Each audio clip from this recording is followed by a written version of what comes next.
Dear student, आज की class में हम एक और इंटरेस्टिंग कंसेप्ट पढ़ने जा रहे हैं, that is equivalent dynamical system. Equivalent dynamical system यानी डायनामिक्स ऑफ मशीन पढ़ रहे हैं, उसमें इक्विवेलेंट डायनामिकल सिस्टम हमें पढ़ना है।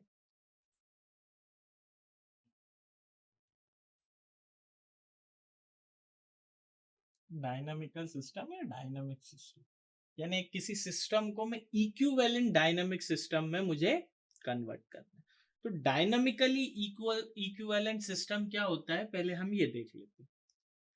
कभी भी किसी भी बॉडी या कोई रिजिड बॉडी के मोशन को अगर मुझे under the action of external forces determine करना है, जैसे मेरा जो अभी हम लोगों ने लास्ट क्लास में पढ़ा था, उस केस में वो पहले एक सिंगल स्लाइडर क्रैंक मैकेनिज्म था, पर बाद में हम उसे मशीन बोलने लगे क्योंकि उसमें एक इनपुट देकर एक आउटपुट निकाल रहे थे। यानी वो एक, अगर उसको मैं रिजिड बॉडी मान के चलूं तो उसके मोशन को मुझे एनालिसिस या डिटरमाइन करना है, तो मुझे उसमें जो भी एक्सटर्नल एक्शन फोर्सेस का एक्सटर्नल है, यानी जो सिस्टम ऑफ फोर्सेस जो हम लोगों ने देखा था वो है उसके एक्शन में, तो it is usually convenient to replace the rigid body. अब क्या कर रहा हूं मैं वो क्या रहा है, वो रिजिड बॉडी है, उसके मोशन को मुझे फाइंड आउट करना है, डिटरमाइन करना है। तो मैंने क्या किया, एक्सटर्नल फोर्सेस उस पर लग रहा है, यानी ये डायनामिक्स की प्रॉब्लम हो गई, study of motion considering the cause of motion. ठीक है, तो उस रिजिड बॉडी को मैं क्या करूंगा कि दो इक्विवेलेंट मासेस से रिप्लेस कर दूंगा ना। उन दो जो इक्विवेलेंट मासेस हैं वो एक फिक्स्ड डिस्टेंस पे एक दूसरे से अपार्ट है। क्या हुआ कि अगर किसी रिजिड बॉडी के मोशन को मुझे डिटरमाइन करना है under the action of external forces, तो मैं क्या कर रहा हूं, उस रिजिड बॉडी को दो इक्विवेलेंट मासेस से रिप्लेस कर रहा हूं, या दो मासेस से रिप्लेस कर रहा हूं जो एक दूसरे से एक फिक्स्ड डिस्टेंस पे दूरी है। उसके बाद कर तो दिया रिप्लेस, बट उसकी कुछ कंडीशंस होती हैं। वो कंडीशन अगर फॉलो कर रहा है तो मैं ये बोलूंगा कि that system is dynamically equivalent system, उस रिजिड बॉडी को जो मैंने कन्वर्ट किया। ठीक है, अब रिजिड बॉडी कैसे भी हो सकती है, जैसे हमने थ्योरी ऑफ मशीन में देखा था, link can be of any shape and size. तो अगर ऐसा कुछ है, रिजिड बॉडी है, तो मेरे लिए स्टडी करना थोड़ा पॉसिबल नहीं है, इसीलिए मैं उसको दो masses that is placed at a fixed distance apart, और इन सच अ वे कि वो तीन कंडीशन को फॉलो करे।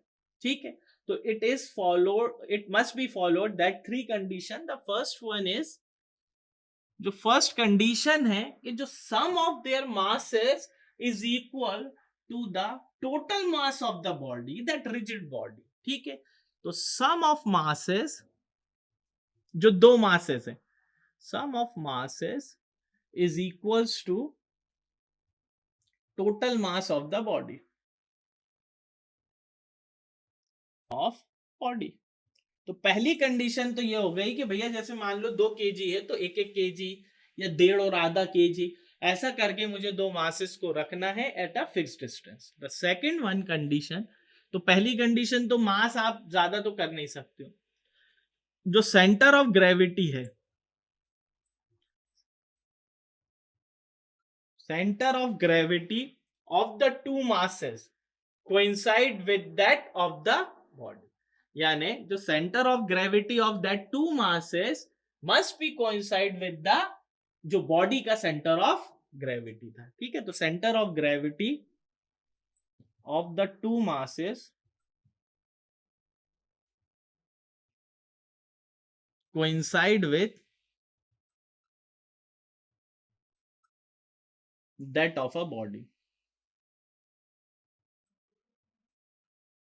That of a body. So second condition, जब उनके मासेस को एक दूसरे से कोइंसाइड होना चाहिए। The third and the important thing is, the third and important condition is the sum of the mass moment of inertia of the masses about their mass center, about their center of gravity. क्या बोला, sum of masses, mass moment of inertia, mass moment of inertia, sum of mass moment of inertia of the masses about, क्या बोल रहा है, sum of mass moment of inertia of the masses about their mass centre, about their mass centre और about their centre of gravity is equal to the mass moment of inertia of the body, of inertia of the body. तो ये मुझे समझ में आ गया कि अगर ये तीन कंडीशन फॉलो हो रही है तो आपका वो जो रिजिड बॉडी है जिसको दो मासेस जो कि एक फिक्स डिस्टेंस पे अपार्ट है वो एक डायनामिकली इक्विवेलेंट सिस्टम होगा. तो when these three conditions satisfies, then we can say that the system is in or the system is equivalent dynamically. ठीक है. नाउ अब हम क्या करेंगे, इनको इक्वेशन में कंसिडर करेंगे. ठीक है. तो उस इक्वेशन के लिए मैं एक डायग्राम फॉर्म में बना देता हूं इसको and then we go for its derivation. तो जस्ट क्योंकि रिजिड बॉडी है तो मैं इसको एक रैंडम शेप में ले लेता हूं. This is of a random shape of that body. इसका ये जो G है that is centre of gravity. ठीक. ये पहला मास का, let this will be the first और second mass, this will be your first mass. ये हो गया M2 या M1 इसको ले लो एंड दैट इज M2. ठीक. दैट पॉइंट इज A और ये हो गया B और इससे आ गया मेरा let M will be the total. That distance will be L1, that distance will be L2 and the total distance will be capital M. ठीक है. Now that A, B, G and this is your rigid body. ठीक. तो ये है dynamically equivalent system, but उसके लिए इनको इस तीनों कंडीशन को फॉलो करना पड़ेगा. तो सबसे पहले मुझे इसके नॉमेनक्लेचर पता होना चाहिए. That M will be the mass of the body, mass of body. That kg और मैं ले रहा हूं एक kg, that is radius of gyration और गायरेशन, जो भी आपको प्रोनाउंस करना है, radius of gyration about its centre, that is G.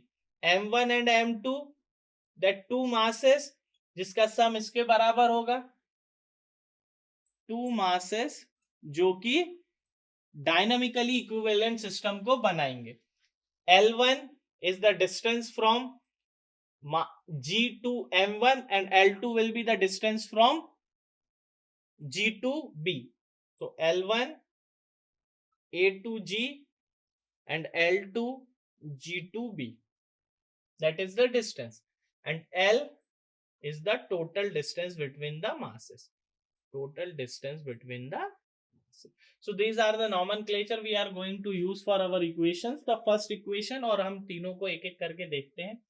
The first equation क्या कह रहा है, sum of masses equals to total masses, that is M1 plus M2 will be equals to M. That is the first equation. Second equation, the center of gravity of the two masses must coincide with that of, ये दो बार लिखा गया, with that of a body. ठीक है. तो इस case में क्या हो जाएगा ये, that M1 L1 must be equals to M2 L2. This equation number is. And third one is sum of mass moment of inertia of the masses about their center of gravity is equals to the mass moment of the inertia of the body. So mass moment of inertia is given by M1 L1 square plus M2 L2 square must be equals to M and kg square. That is equation number 3. Now from equation 1 and 2, जब equation 1 and 2 में से हम ऐसा करते हैं, M1 की जगह या M2 की जगह in the form of M1 calculate कर लेते. जैसे यहां से M2 की जगह में क्या लिख सकता हूं, M1 L1 अपॉन में L2 put it here, M1 common निकालेगा और उसके बाद हम m के टर्म में उसको फाइंड आउट कर लेंगे। तो from equation 1 and 2 m1 is given by that m into L2 upon में L1 plus L2 and m2 is given by m L1 upon में L1 plus L2। इन दोनों इक्वेशन से सिंप्लीफाई कर देंगे। ठीक है, तो m1 m2 की वैल्यू आ गई। Now that m1 m2 value is put into equation number 3। तो after that the equation number 3 just we are going to put that m1 equals to m into L2 upon में L1 plus L2 into L1 square plus m2 की जगह put किया m into L1 upon में m upon में L1 plus L2 into L2 square and that is equals to m into kg square. So m will be cancel out. Here we can take the LCM as common क्या निकालूं, यहां भी L2 है, यहां भी L2 है, यहां भी L1 है, यहां भी L1 है। सो मैंने L1 और L2 को कॉमन निकाला अपॉन में L1 प्लस L2। तो यहां क्या बचा, सिर्फ L1 और यहां क्या बचा L2, जो कि इससे कैंसिल आउट होगा and that is equals to kg square. So the final relation come out to be kg equals square equals to L1 and L2। So we can find out the values of L1 and L2 from here. Now ये जो equation है this will give the essential relation between kg and L1 and L2। तो जब भी मुझे कोई dynamically equivalent system बनाना है तो मैं उस रिजिड बॉडी की जगह दो मासेस रखूंगा, उन दोनों मासेस को एक फिक्स डिस्टेंस पे रखूंगा, बट इनिशियली मैं फर्स्ट मास को कहां रखूं। तो मैंने क्या किया कि फर्स्ट मास को मैं आर्बिट्रीली कहीं भी रख सकता हूं, उस कहीं भी रख, बट जो सेकेंड मास है उसकी लेंथ में इस इक्वेशन से फाइंड आउट कर लूंगा, तभी ये तीनों इक्वेशंस फॉलो होंगी, क्योंकि उन तीनों इक्वेशन का रिजल्टेंट ये है। अब लेट L1 और मास की जो डिस्टेंस है उसको मैंने आर्बिट्ररी चूज कर लिया, उस आर्बिट्ररी चूज की हुई वैल्यू को अगर इस इक्वेशन में kg मुझे पता है तो मैं L2 निकाल लूंगा। नाउ दैट आर्बिट्ररी डिस्टेंस और इस L2 की जो रिलेशन होगा दैट टोटल लेंथ, वो इन तीनों को फॉलो करेगा, यानी that system must be A dynamically equivalent system. अब कभी कभी ऐसा होता है कि मुझे kg की वैल्यू नहीं पता, यानी रेडियस ऑफ गायरेशन की वैल्यू नहीं पता होती, तो in that case that rigid body is considered as a simple pendulum. क्या बोला मैंने, कभी कभी मुझे इस kg की वैल्यू पता नहीं होती है, उस पर्टिकुलर केस में मैं उस रिजिड बॉडी को as a simple pendulum considered करके मैं फिर रिलेशन फाइंड आउट करूंगा।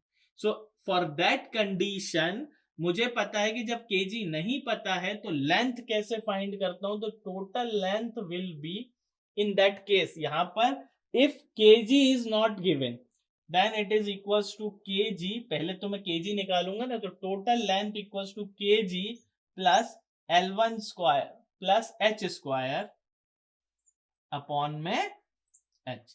तो ये हम लोग ड्राइव कर चुके हैं सिंपल पेंडुलम के केस में, kg plus h square upon में h। Now that kg is radius of gyration, इसका भी स्क्वायर आएगा, ठीक है।